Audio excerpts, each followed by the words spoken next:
हमारे आज के इस कार्यक्रम में गीतावलोकन में आपका हार्दिक स्वागत है सभी भक्तों का। आज का जो कार्यक्रम है वो अध्याय 15 भगवत गीता का अध्याय 15 उस पर एक कार्यशाला का हम लोग यहाँ आयोजन कर रहे हैं। इस कार्यशाला के अंतर्गत हमने लगभग 20-22 प्रश्न सभी अपने भक्तगणों को पहले प्रेषित किए थे, भेजा था उनको एक गूगल फॉर्म के माध्यम से। आप में से कई भक्तों ने उनके प्रश्नों के उत्तर भेजे हैं, बड़े उत्साह से आपने भाग लिया है, मुझे बड़ा अच्छा लगा आप सब लोगों ने इतना भाग लिया। तो आज की ये जो कक्षा है उसमें हम उन्हीं प्रश्न उत्तरों के ऊपर चर्चा करेंगे। चर्चा का उद्देश्य ये है कि जो हमने कक्षा में पढ़ा समझा उसी बात को हम प्रश्न के माध्यम से थोड़ा और अपनी समझ को गहरा बनाएंगे, अच्छा बनाएंगे और इस तरह से आध्यात्मिक जीवन में थोड़ा सा आगे बढ़ने का प्रयास करेंगे। ये आज की हमारी कक्षा 96वीं कक्षा है, 96 क्लास। मंगलाचरण प्रार्थनाओं से कार्यक्रम का शुभारंभ करेंगे। ओम अज्ञानतिमिरान्धस्य ज्ञानञ्जनशलाकया चक्षुरुन्मीलितं येन तस्मै श्रीगुरवे नमः। श्रीचैतन्यमनोभीष्टं स्थापितं येन भूतले स्वयं रूपकरामय्यं ददाति स्वपदान्तिकं। वन्देऽहं श्रीगुरो श्रीयुतापदकमलं श्रीगुरून् वैष्णवांश्च श्रीरूपं साग्रजातं सहगण रघुनाथान्वितं तं सजीवं साद्वैतं सावधूतं परिजनसहितं कृष्णचैतन्यदेवं श्रीराधाकृष्णपादान् सहगण ललिता श्रीविशाखान्वितांश्च। हे कृष्ण करुणा सिंधो दीनबंधो जगत्पते गोपेश गोपिका कांत राधा कांत नमोस्तुते। तप्त कांचन गौरांगी राधे वृंदावनेश्वरी वृषभानुसुते देवी प्रणमामि हरिप्रिये। वाञ्छाकल्पतरुभ्यश्च कृपा सिन्धुभ्य एव च पतितानां पावनेभ्यो वैष्णवेभ्यो नमो नमः। जय श्री कृष्ण चैतन्य प्रभु नित्यानंद श्री अद्वैत गदाधर श्रीवासादि गौर भक्त वृंदा।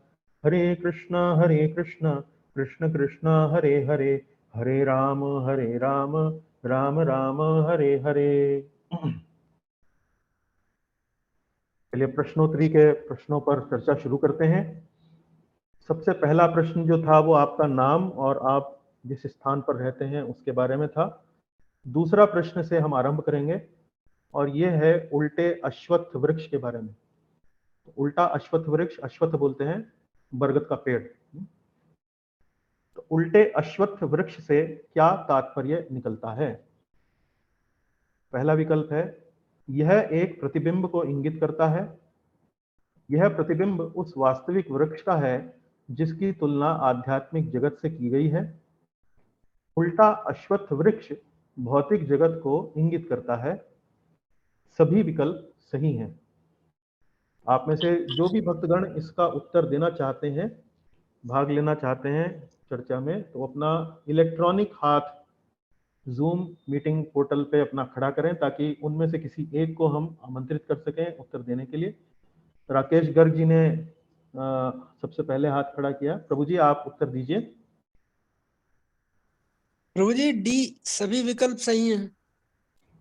ओके ठीक है, आपको अपने उत्तर का बैकग्राउंड थोड़ा समझाना पड़ेगा ताकि कक्षा में सभी लोगों को पता लगे कि आपने डी क्यों चुना है। प्रभु जी ये भौतिक जगत से तुलना की गई है उसकी बरगद के वृक्ष की। जी इसकी जड़ें ऊपर की तरफ होती हैं जी और शाखाएं नीचे की तरफ हैं। जी और उल्टा ये है, ठीक है। जो आध्यात्मिक जगत में जो वृक्ष है उसका प्रतिबिंब कहलाता है। यहाँ भौतिक जगत में सब कुछ उल्टा होता है। जी जी जी जी ठीक बात है। तो इसी वजह से आपने डी सभी विकल्प सही हैं क्योंकि ए प्रतिबिंब बता रहा है। जी क्योंकि उल्टा वृक्ष जो है इस दुनिया में कहीं देखने को मिलता है, लेकिन नदी किनारे देखने को मिलता है। जी प्रभु जी। जहाँ एक पेड़ लगा होता है, ओरिजिनल पेड़ होता है, लेकिन उसका रिफ्लेक्शन, उसका जो प्रतिबिंब पानी में पड़ता है वो एक तरह से हम उल्टा वृक्ष जो है वो यहाँ इस तरह से देख सकते हैं। जी और वो आपने बिल्कुल ठीक कहा, प्रभुपाद जी ने भी अपने तात्पर्य में लिखा है कि ये जो वृक्ष है इसकी तुलना जो वास्तविक वृक्ष है आध्यात्मिक जगत उससे की गई है। तो आध्यात्मिक जगत में भी बहुत वैरायटी है, सब कुछ है, वहां पर भी संबंध देखने को मिलते हैं, पति पत्नी का संबंध, पिता पुत्र का संबंध, लेकिन उन सभी संबंधों में सेवा जो है वो परम रहती है, सेवा की भावना। लेकिन भौतिक जगत में उल्टा है, भौतिक जगत में स्वार्थ की भावना रहती है। तो इस तरह से ये जो प्रतिबिंब है ये उल्टा है, जो कि आध्यात्मिक जगत में जितनी भी बातें होती हैं उन सबका उल्टी बातें यहाँ भौतिक जगत में होती हैं, इसलिए उसको रिप्रेजेंट करता है। ठीक है प्रभु जी, बहुत अच्छा उत्तर दिया आपने, बहुत बहुत धन्यवाद। आगे चलते हैं। ठीक है, वेदों को जानने का अर्थ क्या है? तीसरा प्रश्न है पहले ही श्लोक पर 15वें अध्याय के, वेदों के मंत्रों का सही सही उच्चारण करना। दूसरा विकल्प, वेदों में बताए गए कर्मकांड को जानना। तीसरा विकल्प, भौतिक जगत की आसक्ति को विच्छेद करने की विधि को जानना। डी, चौथा विकल्प, सभी विकल्प सही हैं। इस प्रश्न का उत्तर कौन देना चाहेंगे? कृपया अपना इलेक्ट्रॉनिक हाथ खड़ा करें ताकि बाकी सभी भक्तों को अवसर मिले। तो प्रयास ऐसा करें कि अन्य भक्त भी इसमें अपना उत्तर देने का प्रयास करें।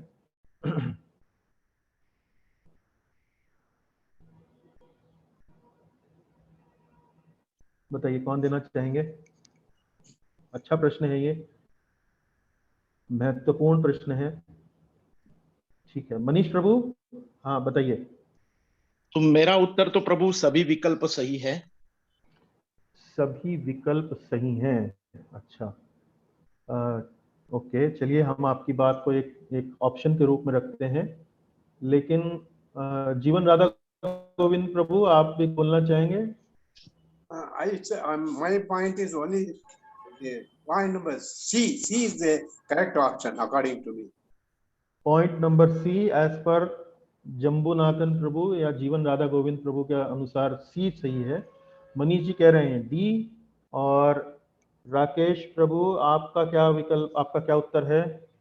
प्रभु जी सी कहेंगे आप? तो आप किस आधार पर कह रहे हैं? किस भौतिक आधार पर जगत कह की रहे हैं? आसक्ति को विच्छेद करने की विधि को जानना।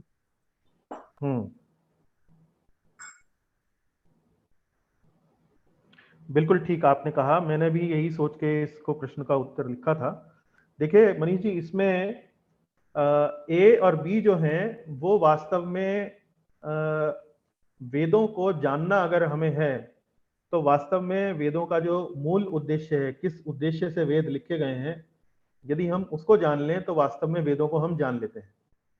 उसके अलावा यदि हम साइड की बातों में अगर पड़ जाएं, जैसे वेदों में कैसे मंत्रों का उच्चारण करना है, वेदों में जो कर्मकांड की विधि विधान बताए गए हैं जिसमें आप धार्मिक तरीके से अपनी भौतिक इच्छाओं को पूरा कर सकते हैं, तो वो वास्तव में वेदों का एक छोटा उद्देश्य है, लेकिन पूर्ण उद्देश्य नहीं है, बड़ा उद्देश्य नहीं है। तो क्योंकि मैंने ऐसा सोचा था प्रभु जी की स्क्रिप्चर से ही सब कुछ हमें मिला है, जो भी कुछ है वो स्क्रिप्चर्स या वेद जो है, हाँ, जो जिसने लिखे हैं वो उन्होंने तो डायरेक्टली जो जैसे भगवान ने जो बनाए उसके ही उन्होंने वेदों में पूरा लिखा है। तो अगर हम पूरा वेद को जानते हैं और उससे हम लोग क्या आचरण करना चाहते हैं वो बात अलग है, लेकिन मैंने ऐसा सोच के उत्तर दिया था कि वेदों को जानने का अर्थ क्या है। तो ओके, आई एग्री, सी में थोड़ा सा मतलब क्या बोलते हैं उसको, सी में थोड़ा सा गहराई से बताया गया कि what exactly you need to take away from this Vedas. हाँ, वेदों में जो गंभीर विषय है, जो वास्तविक विषय है ना, हम मान लीजिए पूरी भगवत गीता पढ़ लें और हमें ये ना पता लगे कि इसका वास्तविक संदेश क्या है। इसका वास्तविक संदेश है, हाँ, इसका वास्तविक संदेश है भगवत गीता को पढ़ने का भगवान श्री कृष्ण की भक्ति में लगना। ओके, है ना, मान लीजिए अगर आप भगवत गीता पढ़ें और कहें कि भाई इसका तो वास्तविक उद्देश्य है कर्मयोग, तो कर्मयोग जो है वो भगवत गीता में बताया गया है, लेकिन अल्टीमेटली भगवान चाहते क्या है, उनका हृदय क्या कहता है? उनका हृदय ये कहता है सर्वधर्मान परित्यज्य मामेकम शरणम व्रज, अंत में जो बोलते हैं 18वें अध्याय में कि भाई सारे धर्मों को, सारी बातों को एक तरफ रखो, सिर्फ एक बात ध्यान रखो, तुम्हें मेरी शरण में आना है। ये अर्जुन को वो बताते हैं।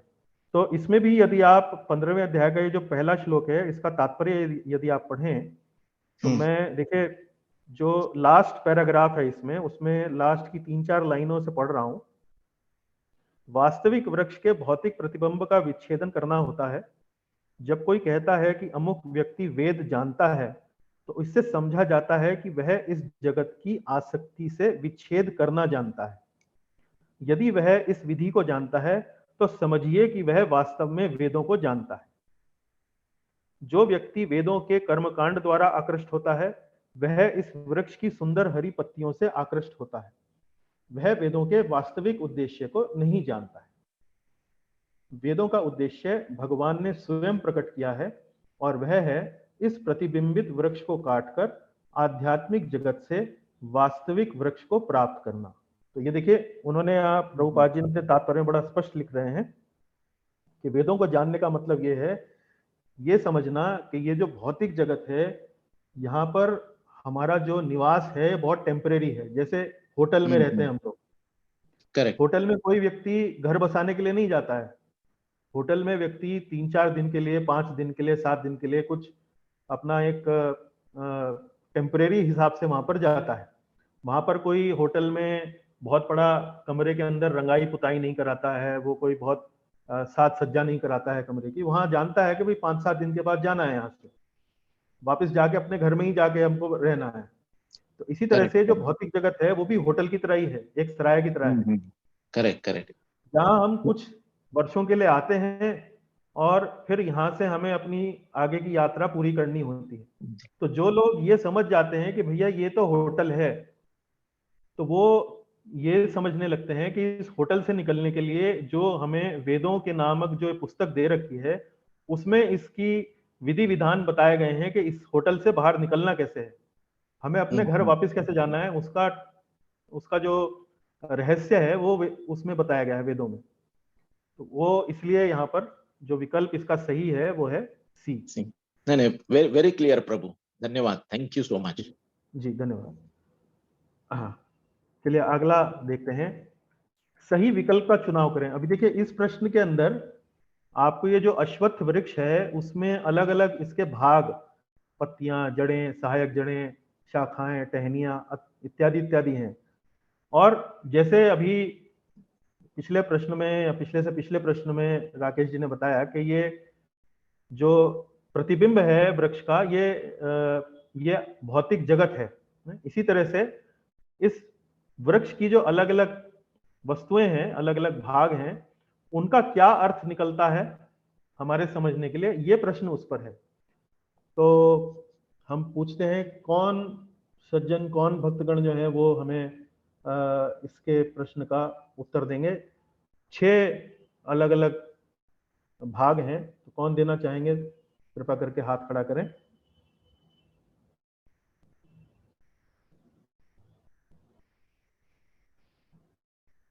हाँ प्रदीप जी, इला माता जी, आप बताइए। आप म्यूटेड हैं, आप अनम्यूट कीजिए पहले।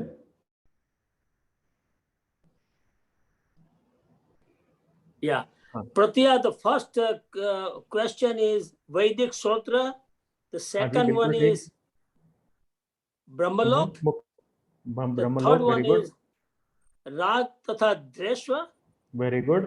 The fourth one is Prajatiya Vibhinna Lok. बिल्कुल ठीक। And the sixth one Shakha ke Sir Indriya. और द लास्ट वन इज इंद्रिय विषय। इंद्रिय विषय, बहुत सुंदर, आपने तो बिल्कुल छक्का मार दिया एकदम। सारे एक साथ ठीक कर दिए, 6 के 6 आपने फर्स्ट क्लास उत्तर दिए हैं। थोड़ा सा आप हमें मुख्य जड़ और सहायक जड़ के बारे में बताना चाहेंगे हमारे सभी भक्तगणों को कि मुख्य जड़ और सहायक जड़ में अंतर क्या होता है।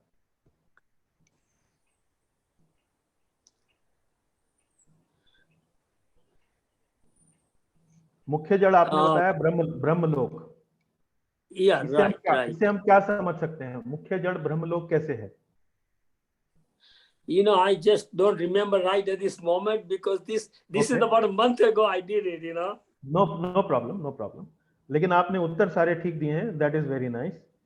आप में भक्तों में से कौन बता सकता है मुख्य जड़ और सहायक जड़ का अर्थ क्या है? कौन भक्त बता सकते हैं?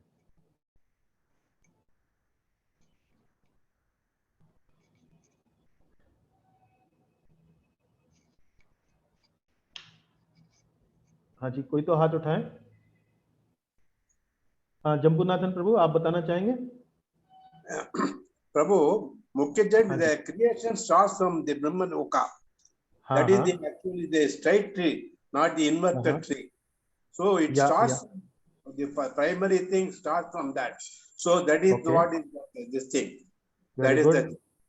And then once you do that, the other one is known, the Sahayak Jad, you know, that is the Rag Desh. Once you start the thing, you know, the further creation goes, suppose the people don't go into the Krishna consciousness, they are indulging in sense gratification, that which means the Raga Dvesh and all that. So that helps further growth of, further growth of creation by Raga Dvesh. So that is that helps. Rag Dvesh and all thing helps for further creation. So like you know, the trees go on, number of Sahayak, you know, the jad goes on increasing. Right. Correct. Very nice. Very good answer. प्रभु ने अपना उत्तर अंग्रेजी में दिया, मैं उनकी सहायता के लिए इसको हिंदी में अनुवाद करता हूं। देखिए, मुख्य जड़ जो होती है, ये जो पेड़ है, तो हमने समझ लिया कि उल्टा पेड़ है। तो उल्टा पेड़ की जो जड़ें हैं वो ऊपर की तरफ है। तो जड़ का मतलब क्या है? जहां से सब कुछ आता है। तो जो भौतिक जगत है वो कहां से आता है? सबसे पहले कहां से आता है? तो ये आता है ब्रह्मा जी से। ब्रह्मा जी कहां से आते हैं? ब्रह्मा जी आते हैं भगवान श्री विष्णु की नाभि से, जो कमल की नाल निकलती है, उस कमल के ऊपर ब्रह्मा जी का जन्म होता है। लेकिन जब ब्रह्मा जी का जन्म होता है तो ब्रह्मा जी क्या करते हैं?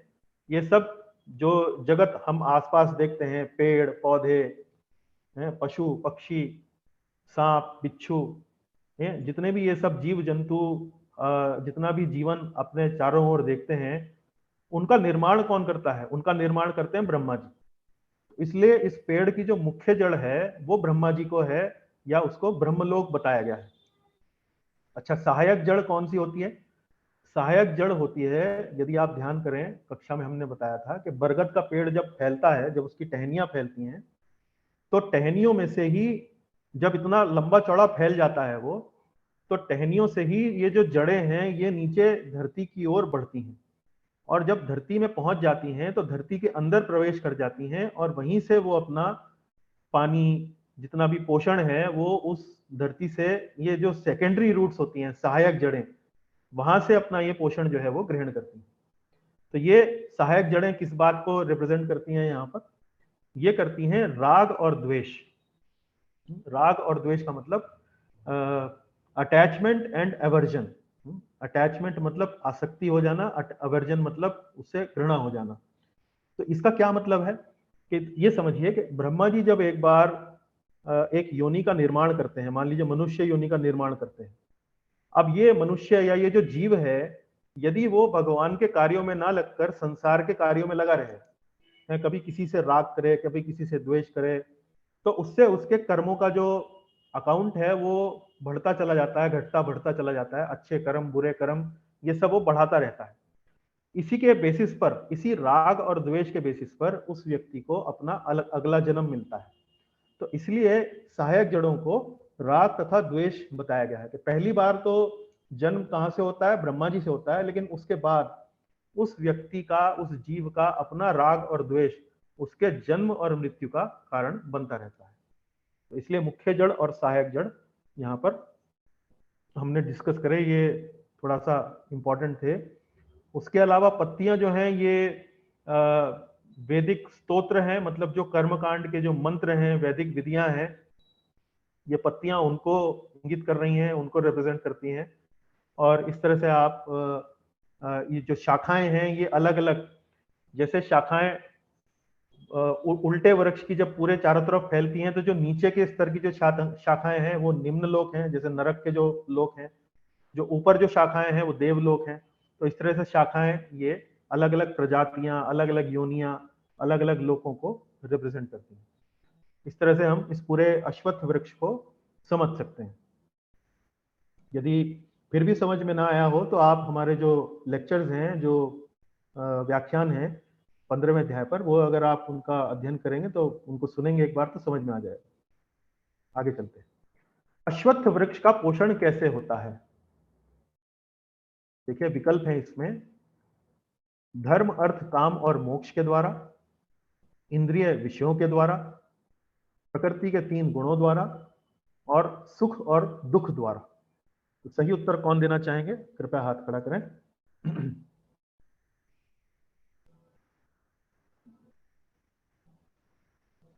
इतना कठिन तो प्रश्न नहीं है। चलिए अभी अजीता माता जी से पूछते हैं। अजीता माता जी ने हाथ खड़ा किया अपना। माता जी बताइए, आप म्यूट हैं, माइक्रोफोन अनम्यूट कीजिए एक बार।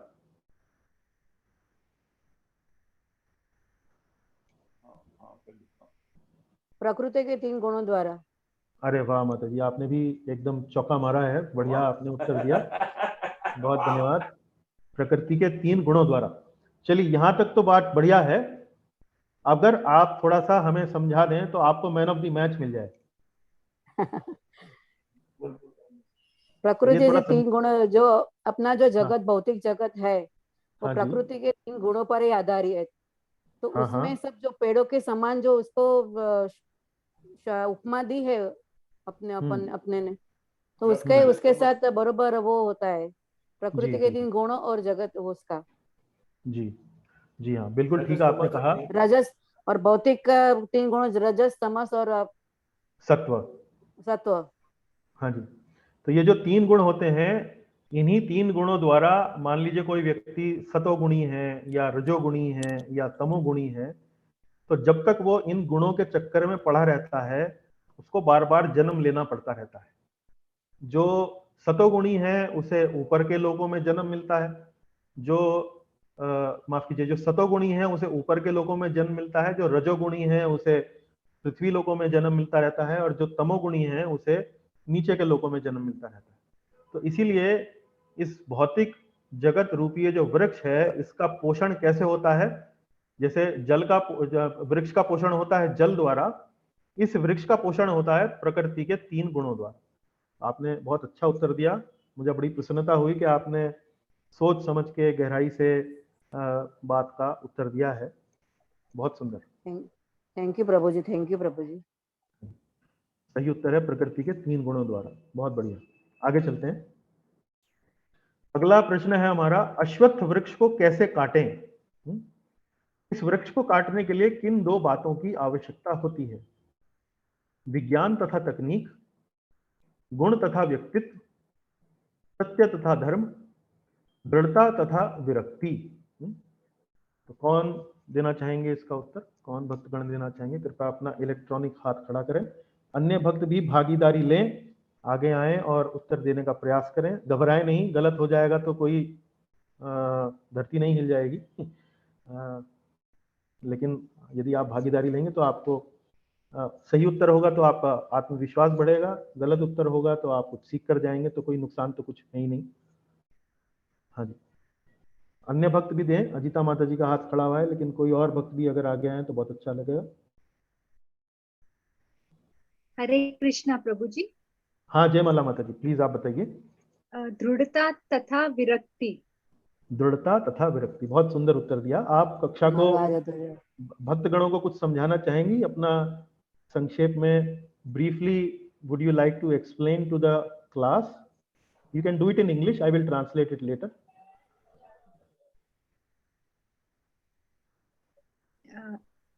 Hare Krishna Prabhu. Yes, so in this verse, in the earlier verses, the Lord has given a picture of the material world in the form of a downward ashwath tree, banyan tree. Correct. And it is so complicated that the Lord says that don't go to find the root and where it has started, where it is ending. That is a never-ending process. So you should just cut this banyan tree, that is the symbolic of the material world, with determination and detachment. That is dispassion. Yes, these two things. Yes, you should utilize, and you have to just cut the banyan tree, which is symbolic of the material world. बहुत सुंदर, very nice माता जी, very nicely explain. हाँ, मैं एक हिंदी में भी बता देता हूँ बाकी भक्तों के सुविधा के लिए। माता जी ने बताया कि अभी पिछले कुछ श्लोकों में, पहले दूसरे श्लोक में भगवान श्री कृष्ण एक भौतिक जगत में का विवरण देते हैं एक उल्टे अश्वत्थ वृक्ष के रूप में, और भगवान फिर बताते हैं कि ये जो वृक्ष है ये बहुत जटिल है। जटिल मतलब कॉम्प्लिकेटेड है, और इस वृक्ष को समझना, ये कहाँ से शुरू हुआ, कब शुरू हुआ, कहाँ इसकी जड़ें हैं, कितना फैला है, इस चक्कर में ना पड़ें और दृढ़ता और विरक्ति की भावना के साथ इस वृक्ष को काटें। तो दृढ़ता का मतलब ये है कि इस बात को समझना चाहिए हमें, दृढ़ता का अर्थ यहाँ क्या है कि आध्यात्मिक जीवन में बिना दृढ़ता के बात नहीं बनती है। हम लोगों को भगवत गीता और इस प्रकार के जो अन्य वैदिक ग्रंथ हैं उनको पढ़ना, भक्तों की संगति करना, सत्संग करना, अपना साधना करना, भगवान के पावन नामों का जप करना, भगवान को याद करना, ये जीव को नेचुरली इन चीजों से आकर्षण नहीं होता है। लेकिन भगवान ये कह रहे हैं कि दृढ़ता मतलब डिटर्मिनेशन के साथ हमें लगे रहना चाहिए कि भाई हमें ये काम करने ही करने हैं, ये हमारे आध्यात्मिक कल्याण के कार्य हैं।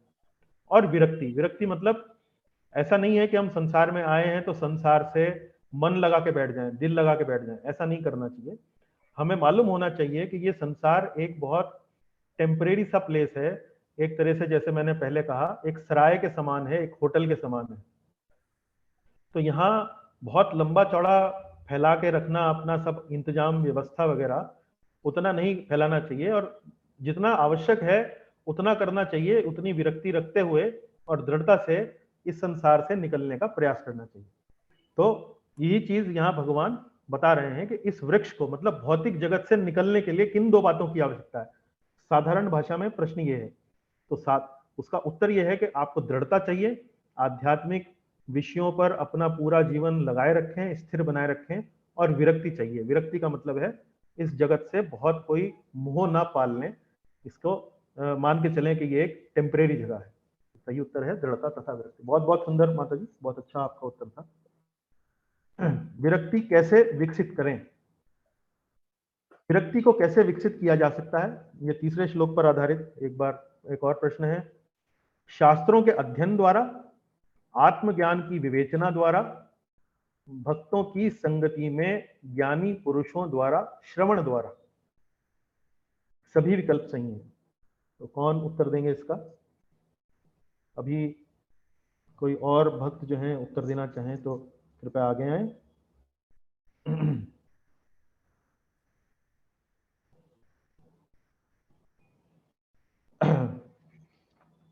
प्रीति माता जी ने हाथ उठाया है। प्रीति माता जी बताइए। सर सभी विकल्प सही है। बहुत अच्छा उत्तर है आपका। थोड़ा सा कक्षा को बताइए, समझाने का प्रयास कीजिए। सर एग्जाम्पल में जैसे आप हम आपके पास ये सब सीखते हैं, वही एग्जाम्पल मेन है कि शास्त्रों के द्वारा जो आप हमें पढ़ाते हैं उससे हमें जो आत्मा का ज्ञान मिलता है, और ये जो सब हम हमारे कक्षा में आते हैं वैसे ही वो सब भक्तों की संगति से उनको सुन के हमें विरक्ति मिल सकती है। बहुत सुंदर, बहुत अच्छा उत्तर है। बेस्ट एग्जाम्पल आपका ही है जो आप हमें सिखाते हैं। हाँ, बेस्ट एग्जाम्पल मैं अगर कहूँ तो वो प्रभुपाद जी का है। मैं ठीक है उनका एक साधारण सा सेवक हूँ। तो आपने उत्तर बहुत अच्छा दिया, मुझे बहुत अच्छा लगा आपका उत्तर। और आपने विशेष रूप से जो आपने ये कहा कि भक्तों की संगति से जो हम सीखते हैं, तो देखिए आप ये सोचिए कि जब हम कोई भक्त जब इस कक्षा में उत्तर देता है और सही से किसी बात को समझाता है, तो ऐसा नहीं है कि किसी दूसरे व्यक्ति के चेतना पर उसका असर नहीं पड़ता है। तो जब हम अन्य भक्तों के मुख से भगवान के ज्ञान के संबंध में जब बातें सुनते हैं तो हमारी चेतना पर भी असर पड़ता है। देखिए वो प्रयास कर रहा है या कर रही है, और कितना उत्साह के साथ उन्होंने उत्तर दिया, कितना दृढ़ता उन्होंने अपने इस भक्तिमय जीवन में वो रख रही हैं। तो इससे हमारे को भी इससे प्रेरणा मिलती है, उत्साह मिलता है। तो हम जब भक्तों की संगति में जाते हैं तो हम क्या प्राप्त करते हैं वहां पे? हम वहां पर प्राप्त करते हैं आध्यात्मिक इच्छाएं।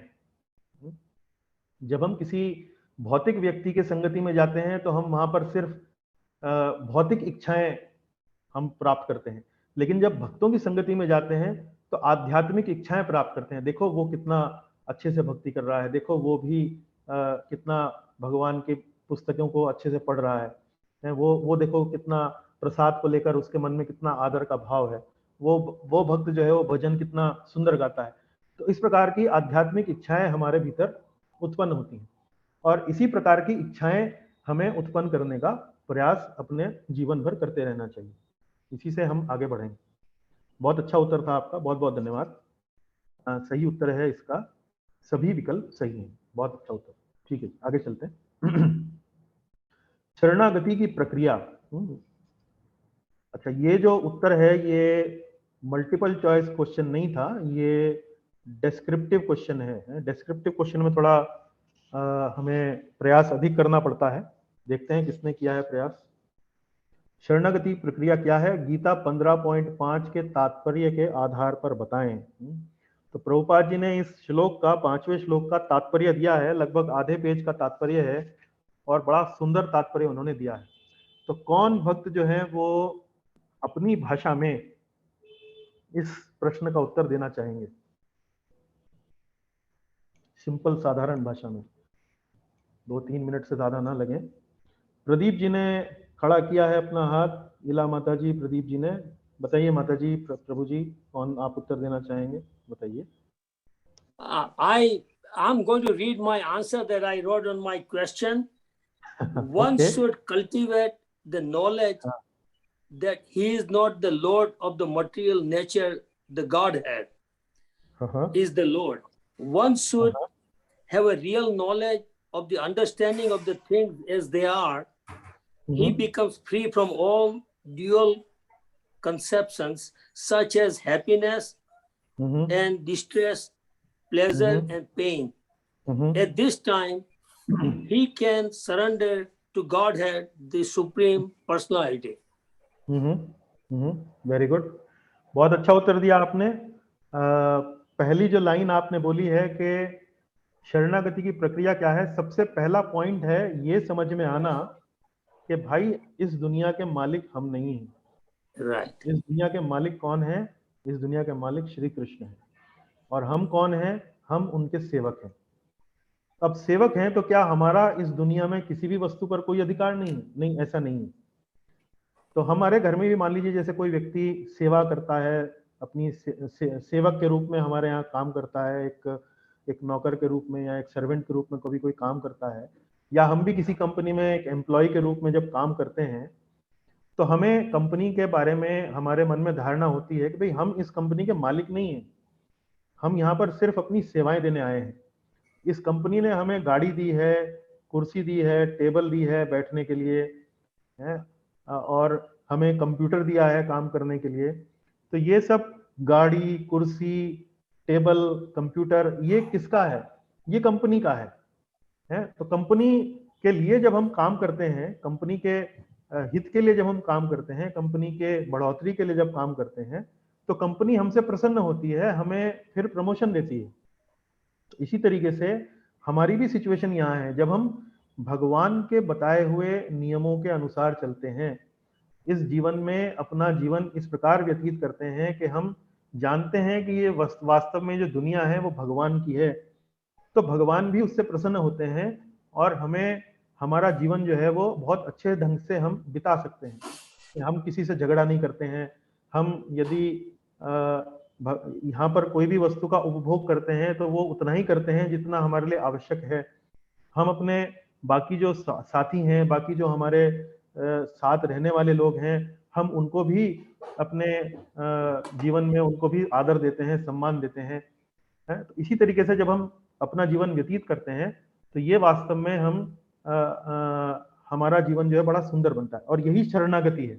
तो देखिए प्रदीप जी ने जो उत्तर दिया है प्रभु जी ने, उसी को हम यहाँ पर अगर 5वें श्लोक को समझेंगे तो निर्माण मोह का मतलब है मिथ्या अहंकार के भाव से मुक्त।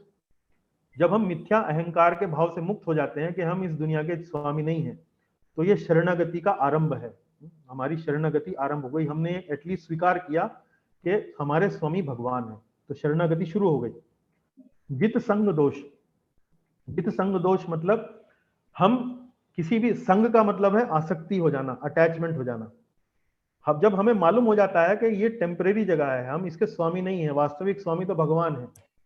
यहाँ पर जो भी सुविधाएं दी गई हैं हमें उनका उपभोग इस तरह से करना है कि हम बस हमारे लिए पर्याप्त हो, हमारे लिए आवश्यक हो, बाकी ये वास्तव में जो भी कुछ है भगवान का है।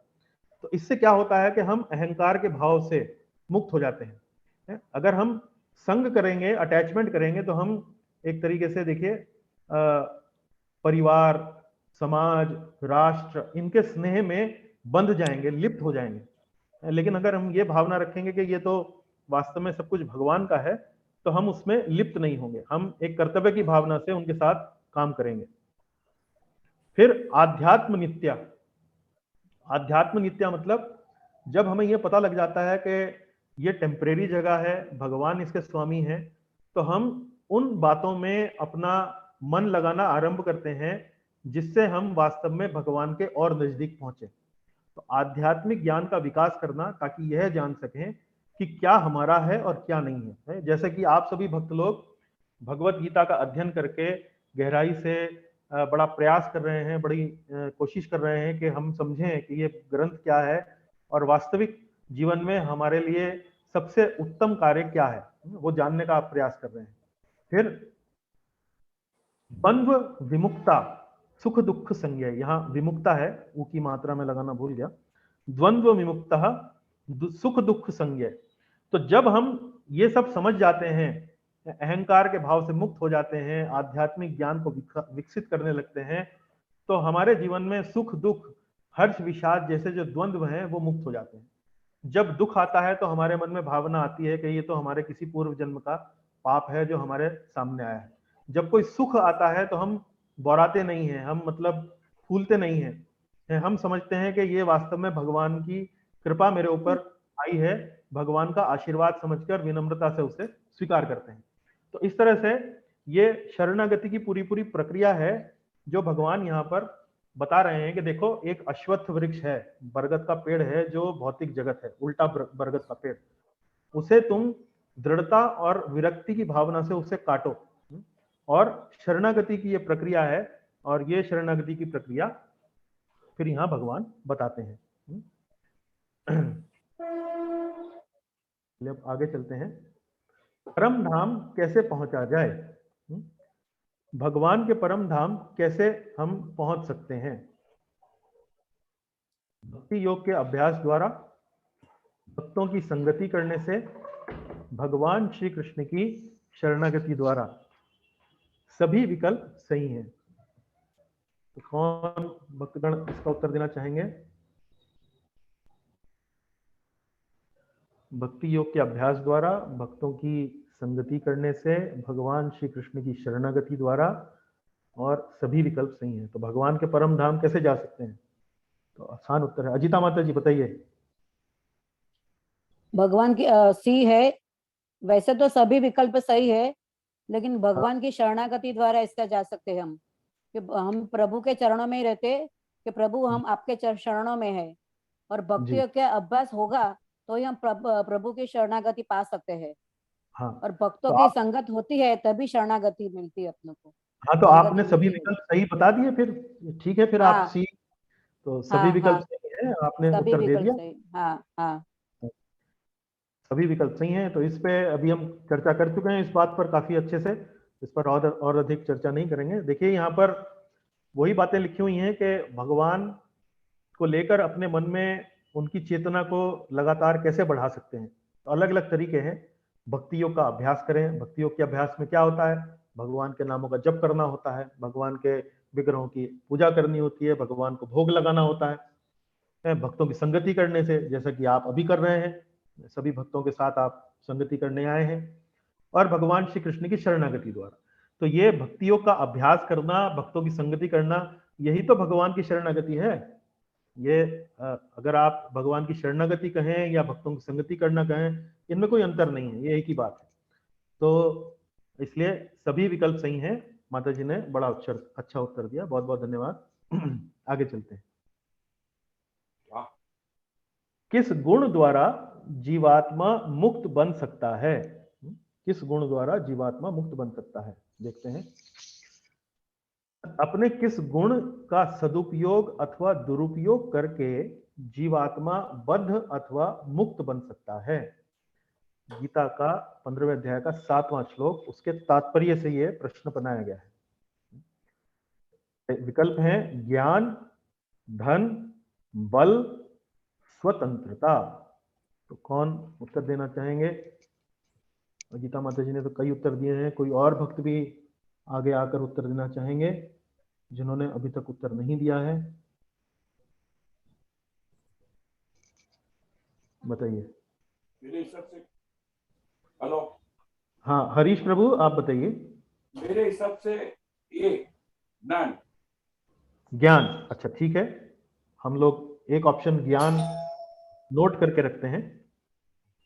और बताइए, और कोई विकल्प दे, और कोई विकल्प आपने तात्पर्य में से देखने का प्रयास किया कि तात्पर्य में क्या दिया गया है?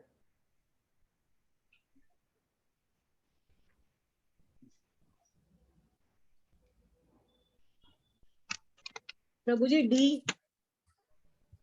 तन्वी जी ने बोला क्या? किसने बोला ये? तन्वी जी की आवाज लगी।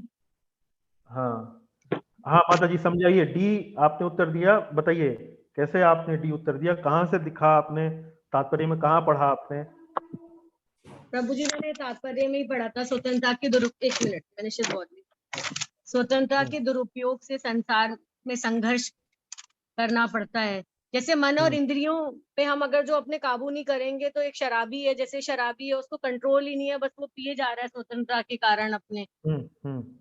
तो ये इस तरह से उसका दुरुपयोग हो गया है। और बिल्कुल, और सदुपयोग क्या है? सदुपयोग मैं अभी बता रही हूँ, मैं जस्ट अभी आई हूँ घर में। कोई बात नहीं, मैं अभी 1 मिनट सोच के बताती हूँ आपको। हाँ कोई बात नहीं।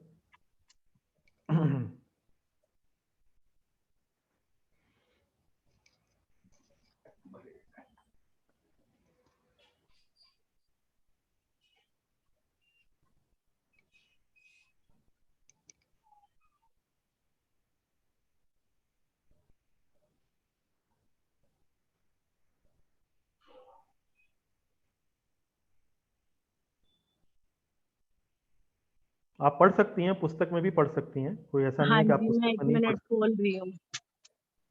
चलिए कोई बात नहीं, ताकि समय अधिक ना लगे तो मैं आपकी बिहाफ पर समझाने का प्रयास करता हूँ। देखिए, जब किसी छोटे बच्चे का या किसी भी व्यक्ति का, मान लीजिए कोई स्टूडेंट है, छात्र है कहीं, और उसका अगले दिन परीक्षा है, तो उसके पास स्वतंत्रता है। स्वतंत्रता मतलब वो ये चुनाव कर सकता है कि भाई वो समय का सदुपयोग करके पढ़ाई लिखाई करे या समय का दुरुपयोग करके वो खेलने कूदने चले जाए, टीवी, फिल्म, सिनेमा इत्यादि देखने चला जाए, इस तरह से। तो हमारे पास भी इसी तरह से स्वतंत्रता है। हम इस भौतिक जगत में आए हैं, हमें ये जानकारी मिली रही है भगवत गीता के माध्यम से कि ये भौतिक जगत टेम्परेरी है, यहाँ से हमें निकलना है।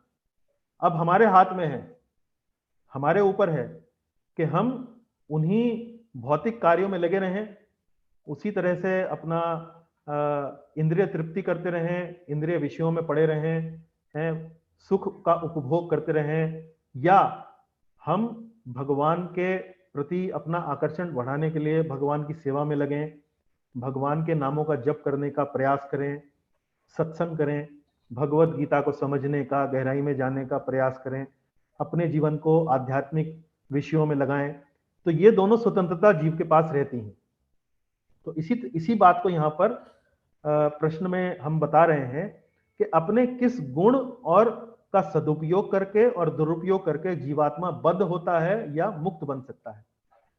तो देखिए, ज्ञान, धन और बल जब तक काम नहीं करेंगे, जब तक आप उसका, अपनी स्वतंत्रता का भगवान की ओर उसको मोड़ने का प्रयास न करें। देखिए, ज्ञान को अगर आप सिर्फ भौतिक वस्तुओं के ज्ञान में लगा दें तो बात नहीं बनेगी।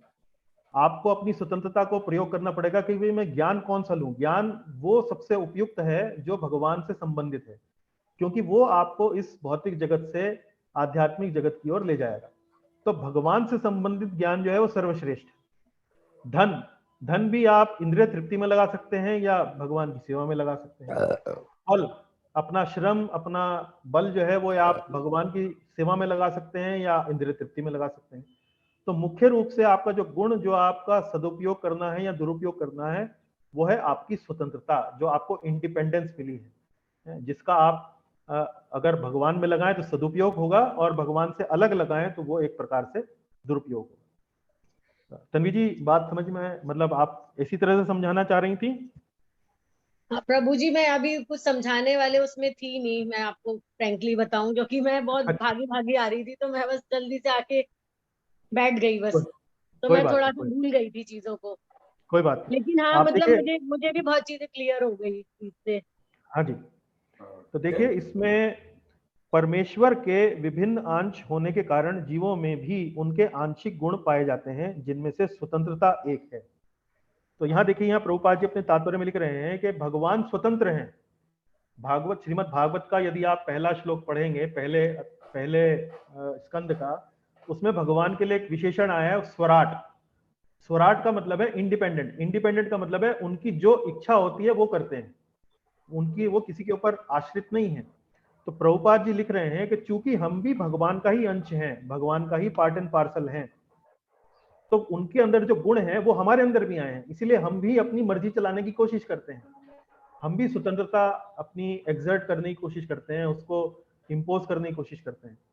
तो प्रत्येक जीव का आत्मा रूप है अपना व्यष्टित्व और सूक्ष्म स्वातंत्र्य होता है। इसी स्वातंत्र्य का दुरुपयोग से जीव बद्ध बनता है और इसी के सही उपयोग से वह मुक्त बनता है। दोनों ही अवस्थाओं में वह भगवान के समान ही सनातन होता है। मुक्त अवस्था में वह इस भौतिक अवस्था से मुक्त रहता है और भगवान की दिव्य सेवा में निरत रहता है। तो इस स्वतंत्रता का हम अगर सही उपयोग करें, सही जगह लगाएं, तो हमारा जीवन में सुख रहेगा, कल्याण रहेगा। ये बात समझाने के लिए प्रश्न है जी। चलिए आगे चलते हैं। Thank you Prabhu ji, thank you Prabhu ji, बहुत अच्छा समझ में आया। चलिए, बहुत बहुत धन्यवाद। आगे चलते हैं। 11वां प्रश्न, बद्ध जीव के आवरण। आवरण समझते ना, कवरिंग, जैसे ढक देते हैं ना हम किसी चीज को, आवरण उसको बोलते हैं। तो बद्ध जीव किन आवरणों से ढका रहता है? ये 15वें अध्याय का 7वां श्लोक, उसका तात्पर्य है। शरीर तथा इंद्रियां, मन, दोनों, पहले दोनों विकल्प ए और बी, और डी है इनमें से कोई भी विकल्प नहीं, कोई भी सही विकल्प नहीं है। कौन बताएंगे इसका उत्तर, कौन देंगे? इसका हाथ खड़ा करें।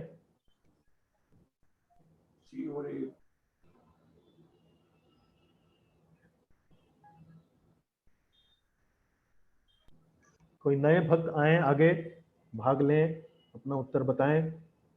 आप में से कई लोगों ने क्विज लिखा है तो आप बता सकते हैं।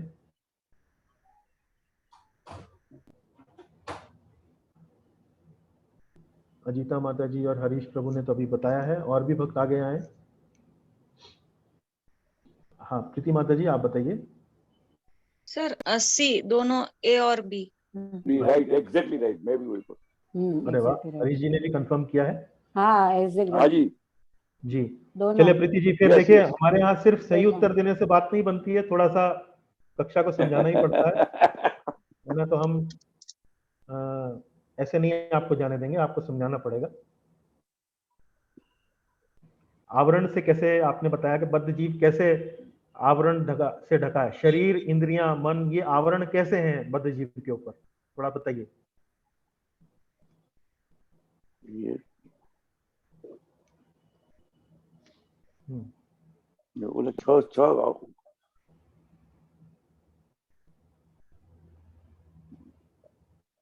सर क्योंकि हमें ये सब हमारे गुणों के हिसाब से मिलता है जीव, जो हमारा प्रेजेंट लाइफ है, शरीर, इंद्रिया, मन, और अगर हम और ये सब के अंदर ही हम व्हाट यू से इसके अंदर ही हमारा प्रोग्रेस होता है, इसलिए हम पूरे बॉडी के अंदर ये हमारा जीव पूरा फंसा रहता है। जी जी जी, तो ये आवरण हो गए। हाँ, तो आवरण हो गए। हाँ जी, बिल्कुल ठीक। छह क्या? तो देखिए, जीवात्मा होता है, जीवात्मा बहुत मैं कुछ कहूँ प्रभु जी? हाँ बोलिए माता जी, बोलिए। वो जीव है, जीव है, प्रभु का अंश है, और सनातन शाश्वत है। मन वो इंद्रिय का राजा है, और जन्म मृत्यु व्याधि और इंद्रियों मानस को अलग अलग मोजा में फंसाता है, और वो जीव है परमात्मा का सनातन अंश है, और अंश का टुकड़ा नहीं होता है, और ऐसे इंद्रिया का मजबूत आवरण रहता है शरीर पर। जी माता जी, मैं समझ गया आपकी बात। देखिए, सरल शब्दों में समझा सकते हैं इसको। सरल शब्दों में इस तरह समझा सकते हैं कि जीवात्मा जब हम कहते हैं तो वो क्या है? वो एक आत्मा का एक चेतना का सूक्ष्म कण है, टुकड़ा। हाँ, कौन है? सूक्ष्म कण, जैसे छोटा सा एक स्पार्क, जैसे आप पतंगा देखते हैं ना, ऐसा सूक्ष्म कण है। तो उस सूक्ष्म कण के चारों तरफ क्या है? ये आवरण है। पहले किसका आवरण है? पहले मन, बुद्धि, अहंकार का आवरण है, और उसके ऊपर आपका सूक्ष्म, ये जो स्थूल शरीर है, पृथ्वी, जल, अग्नि, वायु, आकाश का ये जो बना हुआ शरीर है, उस तरह से आवरण है। जैसे आप एग्जाम्पल लीजिए, जैसे पुरुष लोग होते हैं, तो पुरुष लोग जब अपने, पुरुष का शरीर होता है, शरीर के ऊपर सबसे पहले वो एक शर्ट पहनते हैं, एक मतलब कमीज पहनते हैं, और उसके ऊपर कोट पहनते हैं, है ना। तो शरीर जो है वो तो पृथ्वी, जल, अग्नि, वायु, आकाश, वो तो आप समझिए कि एक तरह से जो शरीर है पुरुष का, जो देह है उसकी, वो तो एक तरह से आत्मा हो गई, और उसके ऊपर जो शर्ट पहनी है वो हो गया मन, बुद्धि, अहंकार, और उसके ऊपर जो कोट पहना है वो हो गया स्थूल शरीर। तो इसी तरह से आत्मा के ऊपर मन, बुद्धि, अहंकार का आवरण है, और मन, बुद्धि, अहंकार के ऊपर स्थूल शरीर का आवरण है। तो ये इन दो आवरणों से ढका रहता है। तो शरीर तथा इंद्रियां और मन, ये दोनों इन आवरणों से बद्ध जीव जो है वो ढका रहता है। अंश अर्थात टूटा हुआ खंड। जीव को भगवान का अंश कहा गया है। क्या ये अंश ऐसा होता है जैसे किसी पदार्थ का टूटा हुआ खंड? हाँ या नहीं? तो ये सही उत्तर कौन देंगे?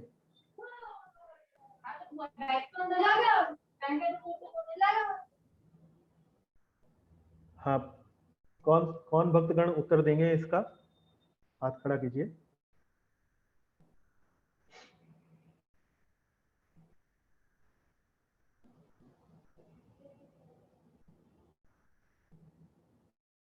देखिए, अभी तक हाथ नहीं खड़ा हुआ है। अजीता माता जी और हरीश प्रभु का ही हाथ है। अन्य भी भक्तगण उत्तर दे सकते हैं। हाँ प्रीति जी, आप भी बताइए। नहीं सर, वो पार्ट नहीं है। हाँ, तो वो वास्तव में किस तरह से आप देख सकते हैं उसको? टूटा हुआ खंड नहीं है ना वो। हाँ। तो इसमें प्रभुपाद जी लिखते हैं कि इस खंड की भौतिक दृष्टि से अनुभूति नहीं हो पाती। भौतिक दृष्टि से अनुभूति मतलब इसको समझना हमारी भौतिक दृष्टिकोण में संभव नहीं है। जब हम कहते हैं कि जीव भगवान का अंश है, तो ऐसा नहीं है कि वो कोई टूट गया पार्ट है और वापस भगवान से जाके जुड़ जाएगा तो वो कंप्लीट हो जाएगा, ऐसा नहीं। तो वो और इसको यदि समझना हो तो उसके लिए प्रभुपाद जी लिख रहे हैं कि इस बात की भौतिक दृष्टि से अनुभूति नहीं हो सकती है, मतलब हम समझ नहीं सकते हैं इसे। यह पदार्थ की भांति नहीं है कि जिसके जितने चाहे खंड कर दो और पुनः जोड़ दो। ऐसी विचारधारा यहाँ पर लागू नहीं होती है। तो ये बात हमको समझना चाहिए कि हम उनका अंश हैं, लेकिन उनके विभिन्न अंश हैं, मतलब उनसे अलग हुए हुए अंश हैं। मतलब, लेकिन इसका मतलब ये नहीं है कि हम जैसे कोई पार्ट टूट जाता है कहीं से तो टूटा हुआ पार्ट है। और इसको समझना कैसे है? उसके लिए प्रभुपाद जी लिख रहे हैं कि भाई इसको भौतिक दृष्टिकोण से समझने की मतलब समझा नहीं जा सकता है, पर क्लैरिटी उन्होंने यहाँ पर दी है कि हम भगवान के अंश हैं, और चूंकि हम भगवान के अंश हैं तो हमारे अंदर भी वही गुण हैं जो भगवान के अंदर होते हैं, लेकिन बहुत छोटी छोटी मात्रा में। इसका सही उत्तर है नहीं। आगे चलते हैं। देहांतरण प्रक्रिया की उपमा, ये बड़ा अच्छा उपमा है। ये 8वें श्लोक से है। श्लोक 8 में श्री कृष्ण देहांतरण की प्रक्रिया का वर्णन एक उपमा के माध्यम से करते हैं। वह उपमा क्या है, सरल शब्दों में समझाएं। ये तो डिस्क्रिप्टिव क्वेश्चन है, तो कौन उत्तर देना चाहेंगे इसका? तन्वी जी, आपने अनम्यूट किया अपने आप को, बताइए। प्रभु जी, जैसे जीव एक शरीर को दूसरे मतलब छोड़ता है, दूसरा शरीर धारण करता है, इसी प्रकार मतलब उसमें जब वो दूसरे शरीर में जाता है तो वो आत्मा के साथ एक मन को भी अपने साथ ले जाता है दूसरे शरीर में। तो जिस तरह से वायु जब चलती है तो जहाँ पे भी सुगंध होती है तो वो सुगंध को भी अपने साथ दूर दूर तक ले जाती है। हमें ऐसा लगता है कि कहीं बहुत अच्छी सुगंध या गंध फैली हुई है। इसी तरह से जब हम एक शरीर से दूसरे शरीर में जाते हैं तो आत्मा के साथ मन भी चला जाता है, और उसी मन जिस प्रकार का हमारा मन होगा, मतलब 3 गुणों के आधार पे फिर हमें अपने अगला शरीर मिलता है। अच्छा, इसमें 3 चीजें आपने बताई जी। एक तो आपने बताया वायु, हवा जी, एक आपने बताया सुगंध जी, है ना, और एक आपने बताया एक जगह से दूसरी जगह चली जाती है, मतलब स्थान। तो इसमें अच्छा, दूसरी जो है, दूसरी तरफ क्या है, उसमें है आत्मा और मन और शरीर है। हाँ जी। तो हमने टोटल 6 चीजें देखी। पहला सेट है हमारा वायु, गंध और स्थान, और दूसरा है आत्मा, मन और शरीर। जी। अब इसमें आत्मा जो है वो क्या है, वो वायु है कि वो गंध है कि वो स्थान है? इसमें कौन सी चीज है आत्मा?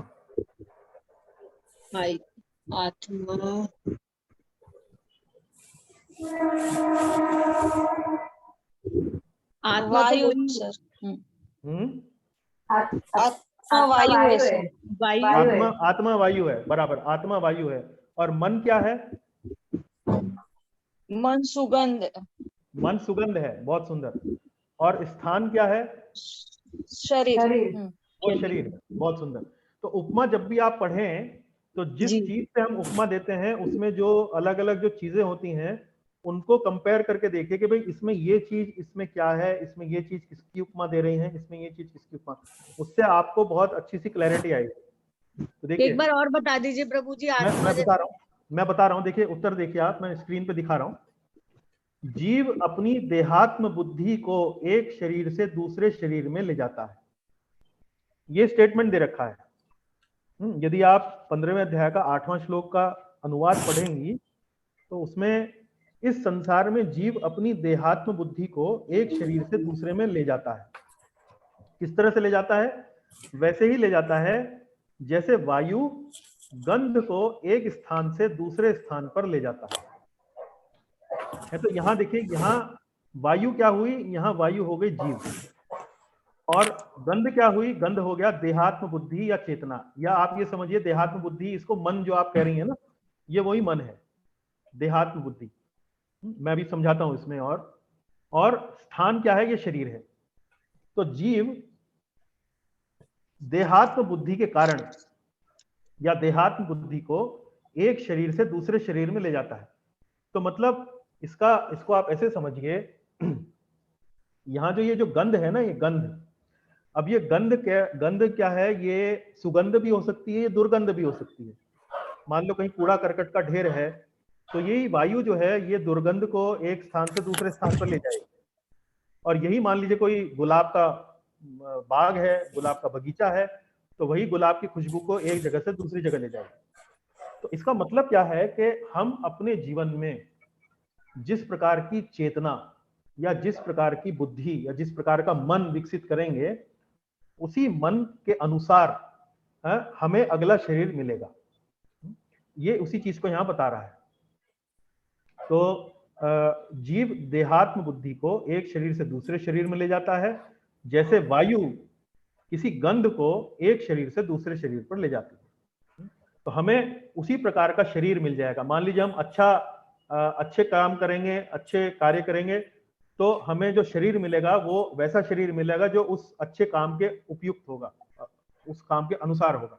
लेकिन हम गलत काम करेंगे तो वही हमको गलत, मतलब थोड़ा कम अच्छा शरीर हमको अगले जन्म में मिलेगा। तो इस तरह से आप समझ सकते हैं। समझ में आ गया आपके तन्वी जी? हाँ जी, बिल्कुल अच्छे से। ठीक है, चलिए आगे चलते हैं। चेतना की तुलना जल से। श्लोक 9 के तात्पर्य में चेतना की तुलना जल से की गई है। इस तुलना के माध्यम से क्या समझाने का प्रयास किया जा रहा है? इसका भी उत्तर जो है वो डिस्क्रिप्टिव उत्तर है। कौन देना चाहेंगे? भक्तगण कृपया आगे आए।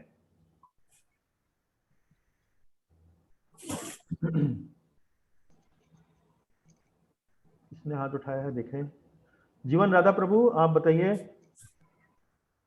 प्रभु जी, consciousness is originally like a pure water, and if you mix the water with a color, it changes. Similarly, consciousness is changed according to the association of the material quality. If the living entity adulterates his consciousness with the quality of a dog or a cat, he gets a dog's body or a cat's body. This is my... Yes, Prabhuji. बिल्कुल, you gave a very good answer. I will translate into Hindi. What Jivan Radha Govind Prabhu have mentioned is, उन्होंने क्या अभी हमें बताया है? उन्होंने बताया है कि ये जो चेतना है वो वास्तव में बिल्कुल डिस्टिल्ड वाटर की तरह होती है। जैसे आप बिस्लेरी का पानी लेते हैं ना बाजार में, बिल्कुल शुद्ध पानी की तरह होती है, उसमें कोई रंग, कोई मिलावट नहीं होती। लेकिन इस चेतना को आप जिस प्रकार के वातावरण में रखेंगे, आध्यात्मिक वातावरण में रखेंगे तो ये आध्यात्मिक हो जाएगी, सतोगुणी वातावरण में रखेंगे तो सतोगुणी हो जाएगी, रजोगुणी वातावरण में रखेंगे तो रजोगुणी हो जाएगी। तो जिस प्रकार के वातावरण में आप रखेंगे ये वैसी हो जाएगी। तो ये वैसा ही है जैसे बिल्कुल शुद्ध जल को आप उसमें अगर लाल रंग मिलाएं तो लाल हो जाएगा, अगर आप उसमें नीला रंग मिलाएंगे तो नीला हो जाएगा, अगर आप उसमें पीला रंग मिलाएंगे तो पीला हो जाएगा। तो अर्थात यहाँ पर कहना क्या चाह रहे हैं कि हमारी जो संगति है उसका हमारे चेतना के ऊपर बहुत प्रभाव पड़ता है। तो हमें अपनी संगति को बड़ा ध्यान से चुनना चाहिए, उसका चुनाव करना चाहिए, क्योंकि इससे हमारी चेतना पर प्रभाव पड़ता है और जो प्रभाव हमारी चेतना पर पड़ता है उसी प्रकार का शरीर हमें अगले जन्म में मिलता है।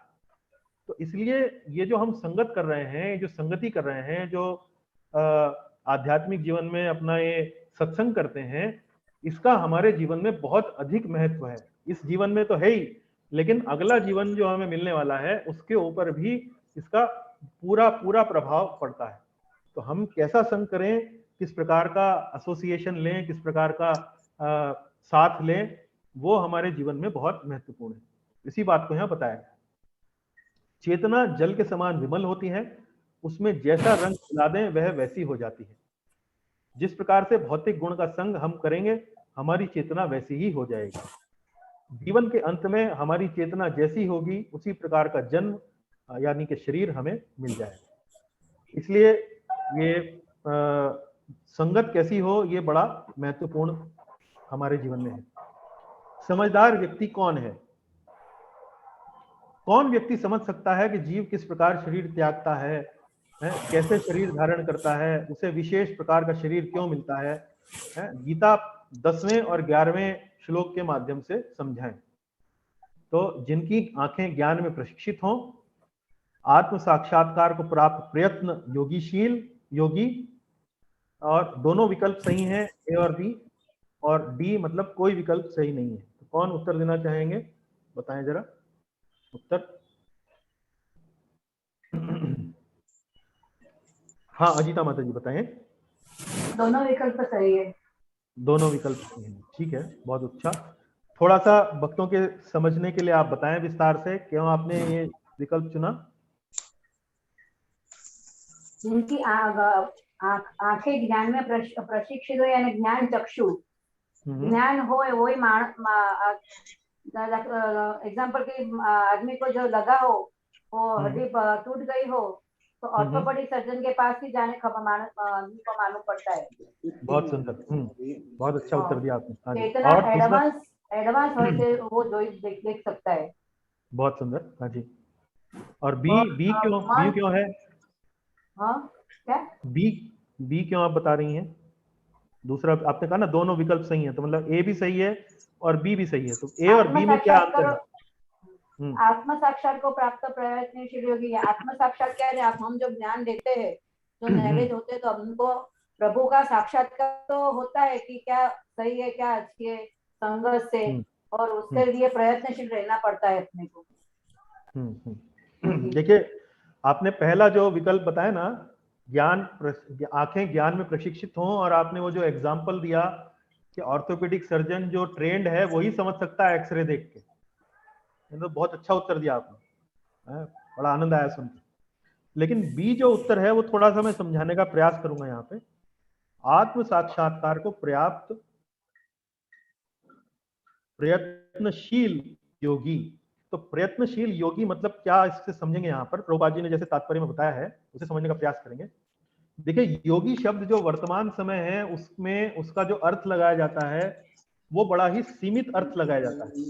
वो अर्थ क्या लगाया जाता है कि भाई अगर हम कुछ आसन प्राणायाम कर लेंगे तो हम योग कर लेंगे और हम योगी कहलाएंगे। लेकिन ये जो योग की जो परिभाषा है ये पूर्ण नहीं है।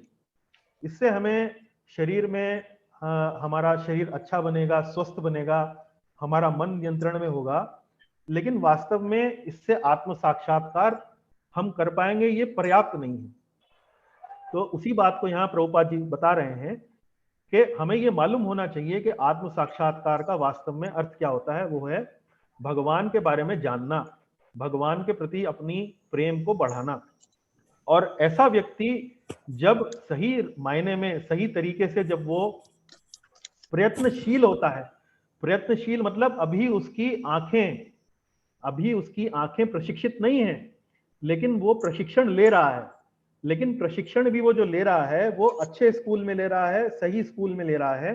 तो ऐसा व्यक्ति भी जब शरीर त्यागता है और कैसे शरीर धारण करता है, किस प्रकार का उसे शरीर मिलता है, वो व्यक्ति भी इन सब बातों को समझ सकता है।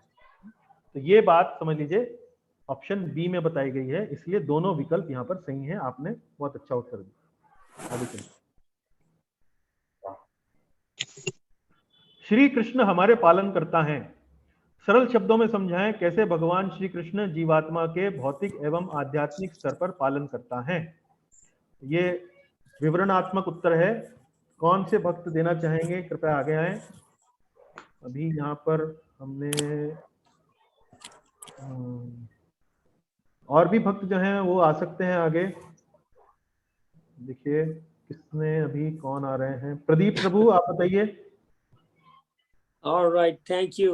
One should understand that the splendor of the sun, the moon, and fire or electricity are coming from the Supreme Personality of Godhead, Krishna.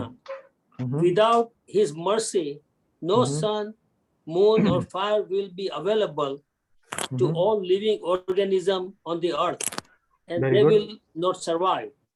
Sun eliminate the darkness of the world. The moon supply the juice of the life to all vegetables, and the fire help the digestion in all bodies. Very nice. This is the meaning of this slok. Okay, ठीक है. That is mainly from 12th verse number 12. You gave an answer. Okay, that is we can understand. Any further elaboration to that? You know, I read the 13, but I thought this may be the most appropriate answer. Yeah, that is okay. So जीवात्मा का भौतिक एवं आध्यात्मिक स्तर, तो भौतिक स्तर पर भी 2-3 चीजें हैं, तो वो समझ लेते हैं। और कोई देना चाहेंगे उत्तर, और कोई इसमें आगे बढ़ाना चाहेंगे? आपने जितना बताया प्रदीप जी बिल्कुल ठीक बताया, पर we can add a little bit more to it. Right. Yeah, okay. Ajita माता जी बताइए। भगवान हमको हर डगर पर मदद करता है। हाँ जी। और हमको 4 प्रकार से आपको भगवान मदद करता है। बहुत अच्छे, आगे सूर्य, बताइए। चंद्र, अग्नि का प्रकाश भगवान में से निकलता है। जी सूर्य के आगमन से ही अनाज पकता है। जी और चंद्र का प्रकाश मालिक भगवान है, और जी भगवान की कृपा से ही शक्य है सब, वो समझना जी जी मांगता है। और जी जी यही जी पुरुषोत्तम योग है। जी जी जी जी जी ठीक है। इसके आगे भी और कुछ है क्या? आगे इतना मालूम है। अच्छा, कोई बात नहीं, और कोई बताएंगे? और कोई भक्त बताएंगे? जीवन दादा प्रभु आप बताएंगे? Prabhu, Krishna is the maintainer at cosmic level. That's what he's telling us.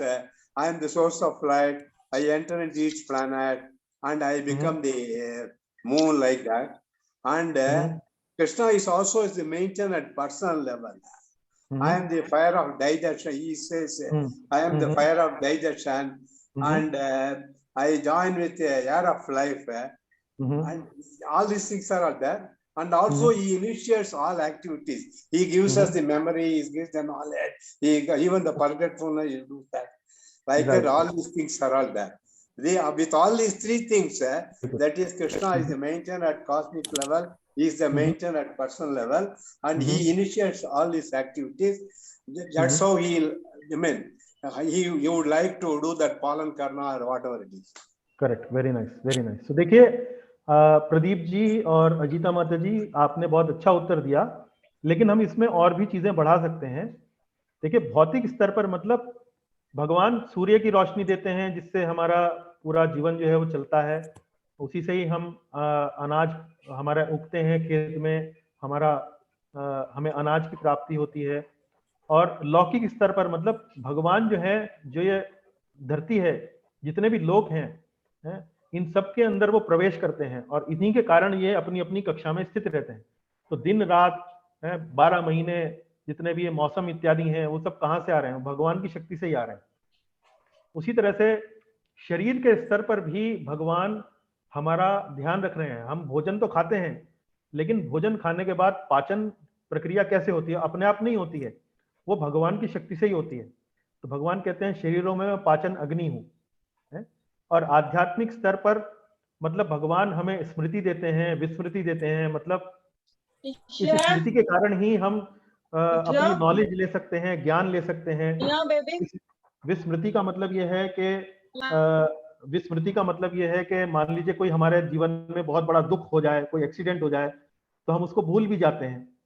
और आध्यात्मिक जीवन में प्रगति करने के लिए वेदों जैसे साहित्य है, भगवत गीता जैसा साहित्य, रामायण जैसा साहित्य, ये सब साहित्य देने वाले कौन है? वो भगवान ही है। तो भगवान हर स्तर पर, ये देखिए जो पहले तीन हैं ये तो भौतिक स्तर पर, और ये जो अंतिम वाला है ये आध्यात्मिक स्तर पर। भगवान हर तरह से हमें हमारे जीवन में सहायता करते हैं, हमारे पालन करता है। और हम वास्तव में जब ये बात समझते हैं, जब बात इस पर हम मनन करते हैं, जब ध्यान देते हैं, तो हम भगवान के प्रति हमारा एक हृदय में उनके प्रति पैदा होती है। और जैसा कि आपने भी थोड़ी देर पहले कहा, यही वास्तव में पुरुषोत्तम योग है। आगे चलते हैं। वेदों का परम लक्ष्य क्या है? तपस्या, योग क्रियाओं को करना, बुद्धि का विकास, पूर्ण पुरुषोत्तम भगवान श्री कृष्ण। मनीष प्रभु आप उत्तर देना चाहेंगे इसका? मैं प्रभु जी डी है, मैं राह देख रहा था आप नाम लेने का। हाँ जी, ठीक है, मैं समझ गया। आप पहला प्रश्न आपका इसी तरह का कुछ था, और अभी आप पकड़ लिया आपने इसको। यस यहाँ सत्र में कुछ सोचना ही नहीं है, अभी सोचना ही नहीं। हाँ जी, तो परम लक्ष्य मालूम है। तो ये सर्वस्य चाहम हृदय सन्निविष्टो मत्ता स्मृतिर ज्ञानम अपोहनम च वेदैश्च सर्वैर अहमेव वेद्यो। तो ये अहमेव वेद्यो है ना, ये इसका मतलब क्या है? वेदों का लक्ष्य क्या है वो मेरे को ही जानना है। अगर आप बीच में वेदों का लक्ष्य ये समझते हैं कि आयुर्वेद को जानना है, या वेदों का लक्ष्य है कर्मकांड करना है, या वेदों का लक्ष्य है कि भाई हमें तपस्या करना है या योग करना है, तो वो वेदों का लक्ष्य नहीं है। वेदों का लक्ष्य है भगवान श्री कृष्ण को जानना, ये वेदों का लक्ष्य है। तो इसका उत्तर है डी। 17-18। आध्यात्मिक जगत में प्रत्येक जीव अक्षर का भगवान के साथ एकत्व होता है, इस कथन का क्या तात्पर्य है? इन जीवों का कोई अपना निजी व्यक्तित्व नहीं होता। इन जीवों और भगवान में कोई अंतर नहीं होता। ये जीव भी भगवान के समान भौतिक कल्मशों से रहित होते हैं। सभी विकल्प सही हैं। इसका उत्तर कौन देंगे? ये थोड़ा टेक्निकल क्वेश्चन है। ये देखते हैं कौन भक्तगण इसको आजमाने का प्रयास करते हैं। बताइए कौन देना चाहेंगे? राकेश जी, हाँ आइए प्रभु, बताइए। प्रभु जी, एकत्व का अर्थ यह नहीं है कि जीव का अपना कोई भिन्न व्यक्तित्व नहीं है, बल्कि यह है कि दोनों में कोई भिन्नता नहीं है। बी है इसका आंसर। भिन्नता नहीं है। अच्छा चलिए, आपने बी बताया है जी। हमारे मन में कोई और उत्तर है इसका, देखें और कोई उत्तर देना चाहेंगे?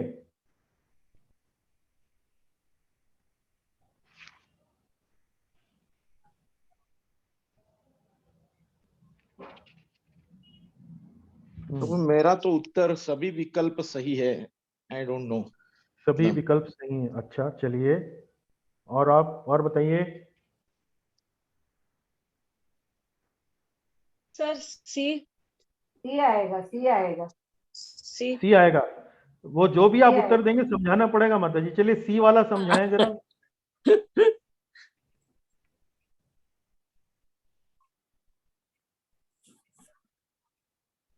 डी लगता है प्रभु जी।